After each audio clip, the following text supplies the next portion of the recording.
ఓం శ్రీ గురుభ్యో నమః.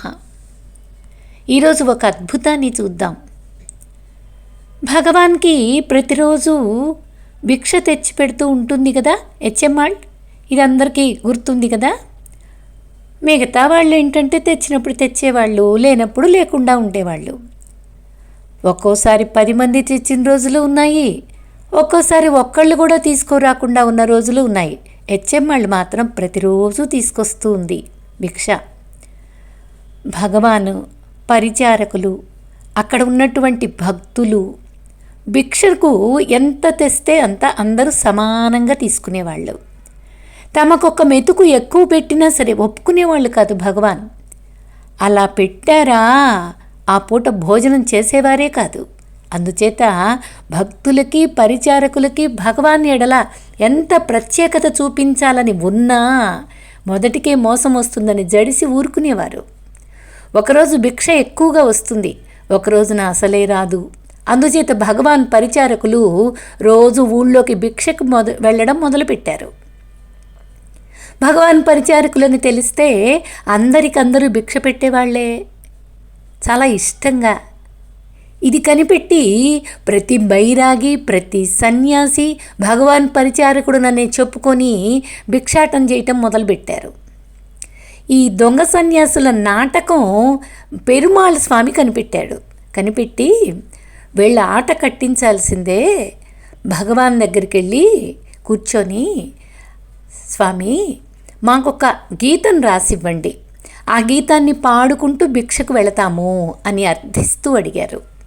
భగవాన్ అలాగే రాసిచ్చారు. ఆనాటి నుండి ఆ గీతాన్ని పాడుకుంటూ వచ్చిన బృందాన్నే భగవాన్ పరిచారకులుగా గుర్తించి భిక్ష వేసేవాళ్ళు. ఆ పరిచారకులు కూడా అవసరమైనంత వరకే భిక్షను స్వీకరిస్తారు. అలా తీసుకొని గుహకు వెళ్ళిపోతారు. భగవాన్ రాసిచ్చింది ఒక అపూర్వమైన గీతం. దాని పేరే అక్షరమణమాల.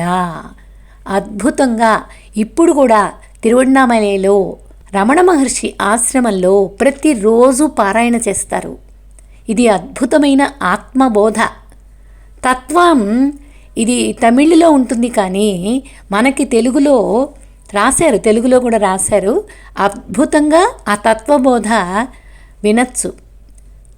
దాని అర్థం ఏమంటే, భగవాన్ రాసిచ్చిన ఈ అపూర్వమైన గీతంలో ఆ భగవాన్ వివాహ సమయంలో వధువు వరుని మెడలో వేసే పూలమాల, అక్షరమణమాల అంటే అర్థం ఏంటి అంటే, వివాహ సమయంలో వధువు వరుని మెడలో వేసే పూలమాల. అందులో నాయకుడు ఎవరు? అరుణాచలుడు. మన నాయిక శ్రీ రమణ భగవాన్. పూలహారం పట్టుకొని నాయకుడిని ప్రార్థిస్తుంది ఈ నాయిక. తనను స్వీకరించమని ప్రార్థన చేస్తుంది. ఒకప్పుడు ముగ్ధ, ఇంకోప్పుడు ప్రౌఢ, మరొకప్పుడు విరహిణి, ఈ విధమైన రూపాలు దాలుస్తుంది నాయిక. నాయకుడికి నాయిక ప్రార్థనను మన్నించక తప్పటం లేదు. నాయిక నాయకుడి మెడలో ఆ పూలహారాన్ని వేస్తుంది. ఆనాటి వెంకట్రామన్ ఈనాడు అమ్మాయిగా మారి అరుణాచలుడనే అబ్బాయి గారిని పెళ్ళాడాడు. అక్షరమణమాలలో ఉన్నటువంటి గొప్ప అర్థం అది ఎలా ఉంటుంది, ఎలా పాడుకుంటూ వెళ్తారు అంటే, ఉరికినే చిన్నగా మనం ఎలా ఉంటుంది అని వినడానికి బాగుంది, అర్థం చేసుకునే ప్రయత్నం చేయటానికి మనకు అవకాశం లేదు, ఎందుకంటే అది తమిళ్లో ఉంటుంది కాబట్టి. అరుణాచల శివ, అరుణాచల శివ, అరుణాచల శివ, అరుణాచల, అరుణాచల శివ, అరుణాచల శివ, అరుణాచల శివ, అరుణాచల. ఇలా పల్లవి ఉంటుంది. ఈ గీతంలో 108 చరణాలు ఉంటాయి. ఇవన్నీ కూడా శిష్యులు అందరూ నేర్చుకున్నారు. వాటిలో కొన్ని అరుణాచలము అంటూ స్మరణ చేస్తూ, నా అహము నిర్మూలించు అరుణాచల అనే అర్థాలున్నాయి. నా అహంకారాన్ని రూపుమాపు అనే అర్థం వస్తుంది. నేనంటూ వేరే లేకుండా చేసేయి, నేనే నీవై నీవే నేనై ఉండిపోదాం అనేక అర్థాలతో ఉంటుంది ఈ 108 చరణాల్లో. భగవాన్ తల్లి పేరు అళగమ్మ, తండ్రి పేరు సుందరయ్యర్ కదా. నా తల్లిదండ్రులు అన్యోన్యంగా ఉందామని ఎలా ఉన్నారో అలాగుందాము. అళగు అంటే సౌందర్యం, సుందరమన్నా సౌందర్యమే, సౌందర్యంలో సౌందర్యంగా ఏకమైపోదాము అని ఇంకొక అర్థాన్ని జోడించి చక్కగా రాశారు రమణ మహర్షి. ఇలాగా అద్భుతంగా సాగుతుంది, రంగుల హరివిల్లులా ప్రకాశిస్తుంది 108 చరణాలు. ఒక అద్భుతాన్ని చూడొచ్చు. అటువంటి అక్షర మణమాల స్తోత్రం ప్రతిరోజు సాయంత్రం పూట రమణ మహర్షి ఆశ్రమంలో అందరూ కలిసి పారాయణం చేస్తూ ఉంటారు. సరే, ఇలాగ జరుగుతూ ఉంది. ఇక మళ్ళీ భగవంతుని కన్న తల్లికి కూడా కష్టాలేనా? ఆమెకు కూడా తప్పవు కాబోలు. మనం చూశాంగా, శ్రీరామచంద్రుడిని కన్న కౌసల్యాదేవి, కృష్ణ పరమాత్మను కన్న దేవకీదేవి, బుద్ధ భగవాన్ని కన్న మాయాదేవి, వీళ్ళందరూ పడిన కష్టాలు జగద్విదితమే కదా. ముఖ్యంగా వారు బిడ్డలకు దూరమై దుఃఖించారు. అళగమ్మ చిన్న కుమారుడిని విడిచిపెట్టి వెళ్ళిన తర్వాత పెద్ద కుమారుడు నాగస్వామి చనిపోయాడని మనం విన్నాం కదా. ఇప్పుడు మరిది నెల్లియప్పయ్యరు కూడా చనిపోయాడు. మూడో కుమారుడు నాగసుందరం భార్య, పాపం ఆమె కూడా చిన్న వయసులోనే వెళ్ళిపోయింది. అయితే పసివాడిని ఒకడిని విడిచిపెట్టి వృద్ధాప్యంలో తనకు విడిచిపెట్టి వెళ్ళిపోయేసరికి ఆమె కుంగిపోయింది. తనను చూడటానికి ఎవరూ లేకుండా పోయారే అని బాధపడింది.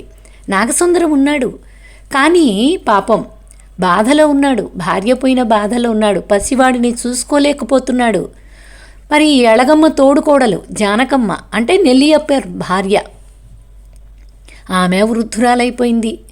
గత్యంతరం లేక ఈ నాగసుందరం కొడుకు, ఆయన పేరు వెంకట్రామన్ అని నామకరణం చేశారు. కూతురు అలివేలు మంగకు ఒక్క కూతురు ఉన్నది కదా, ఆమెకు అప్పచెప్పేసేసి అళగమ్మ భగవాన్ దగ్గరకు వచ్చేసింది, ఉండలేకపోయింది. ఇంకా అళగమ్మ వచ్చిన తర్వాత విరూపాక్ష గుహలో వంట ప్రారంభమైంది. ఎవరు ఏమీ అడగకుండానే కావలసిన ఉప్పు, పప్పు, గిన్నె, దొన్నె సమకూర్చారు భక్తులందరూ కూడా. ఒక రోజున అళగమ్మ అప్పడాలు చేయటం మొదలుపెట్టింది. భగవాన్ తల్లికి సాయం వెళ్ళారు. దానికి అద్భుతమైన పాట పాడతారు. అంటే మనం ఏమంటామంటే, సహజంగా అందరూ మాట్లాడే మాట, మాకు అస్సలు కుదరటం లేదు ఆధ్యాత్మిక విషయాలు వినటానికి, దాన్ని విచారణ చేయటానికి సమయం లేదు అంటూ ఉంటారు. కానీ చూడండి, ఇక్కడ ఒక గొప్పతనం చూడొచ్చు. ఆయన ఏది చేస్తున్నా, ఏ కర్మ చేస్తున్నా దానిలో ఒక అద్భుతంగా ఆధ్యాత్మికతని వెల్లడి చేస్తారు. అప్పడాలు తల్లికి సాయం చేస్తూ ఆ పాటలో ఒక అద్భుతాన్నే బోధ చేశారు. అప్పడమొత్తి చూడు, అది తిన్నప్పుడే నీ ఆశ తీరుతుంది అని మొదలుపెట్టారు. మొదలుపెట్టి దానిలో ఒక తత్వాన్ని, పంచకోశ వివరణ ఇచ్చారు. నేనెవరు అనే విచారం ఇచ్చారు. దాన్ని నేను అనే అహంకారాన్ని పగలగొట్టి పిండి చేశారు. సత్సంగం అనే రసంతో శమధమాదులనే జీలకర్ర, మిరియాలు, ఉపరతి అనేటటువంటి ఉప్పుని కలిపి సద్వాసన అనేటటువంటి ఇంగువని చేర్చి అప్పడమొత్తారు.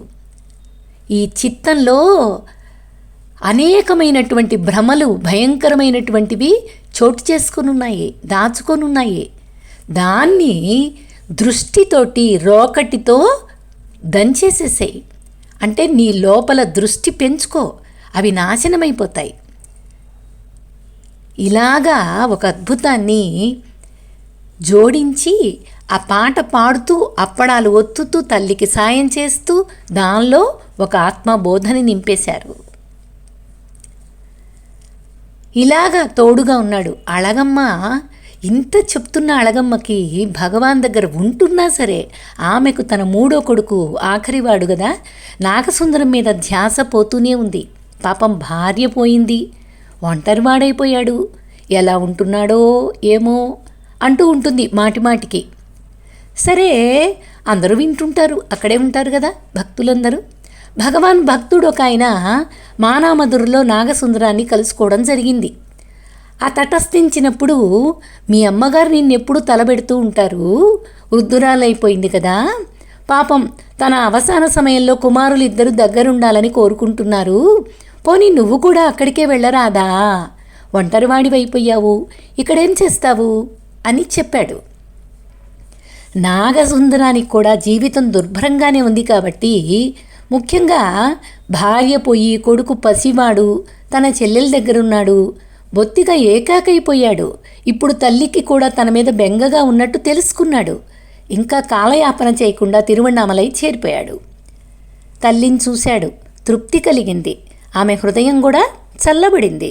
భగవాన్కి పాదాభివందనం చేశాడు. అయితే నాగసుందరం గుహలో కాపురం పెట్టలేదు. విరూపాక్ష గుహలో ఉంటున్నారు కదా, అక్కడ కాపురం పెట్టలేదు. భక్తుల్లో ఒకడిగా వచ్చిపోతున్నాడు అంతే. ఊళ్ళో ఒక సత్రంలో మకాం పెట్టాడు. తిండి కూడా అక్కడే కొన్నాళ్ల పాటు భగవాన్ బోధనామృతాన్ని గోలుతున్నాడు. వైరాగ్యం మనస్సులో బాగా పెంచుకుంటున్నాడు. కాషాయ వస్త్రాలు ధరించాడు. భిక్షాటన మొదలుపెట్టాడు. అయితే భక్తులకి ఇది నచ్చలేదు. భగవాన్కి సోదరుడు కదా, వారి తల్లి అందరికీ వండి పెడుతోంది కదా, ఇంతమంది తింటూ ఉండగలేంది కన్న కుమారుడు ఇంకొకడు తింటే తరిగిపోతుందా? భక్తులు తెచ్చిచ్చే సామగ్రి సమృద్ధిగానే ఉంటోంది కదా. ఇలా తమలో తాము అనుకున్నారు. నాగసుందరాన్ని నిర్బంధించారు భక్తులు, గుహలోనే ఉంటూ ఉండమని, అక్కడే తింటూ ఉండమని. నాగసుందరం ఒప్పుకోలేదు. ఒప్పుకోకపోయినా వీళ్ళు ఒప్పించి అక్కడే ఉంచారు. సరే అని ఊరుకున్నాడు. వచ్చిపోయే భక్తులు ఎక్కువ కావడంతో అక్కడే కొంతమంది స్థిర నివాసం ఏర్పరచుకోవడంతో విరూపాక్ష గుహ చాలడం లేదు. ఈ సమస్యకు పరిష్కారాన్ని ఆలోచిస్తూ ఉన్నారు భగవాన్. అందులో కందస్వామి విరూపాక్షి గుహకు బాగా ఎగువన ఒక సమస్థలం, దానికి దాపునే ఒక చిన్న జలపాతం ఉండటాన్ని చూశాడు. చూసి ఊరుకోలేదు, అక్కడ ఒక ఇల్లు కట్టేశాడు ఆ కందస్వామి. అందులో 2 గదులు, ఒక వంట ఇల్లు ఉన్నాయి.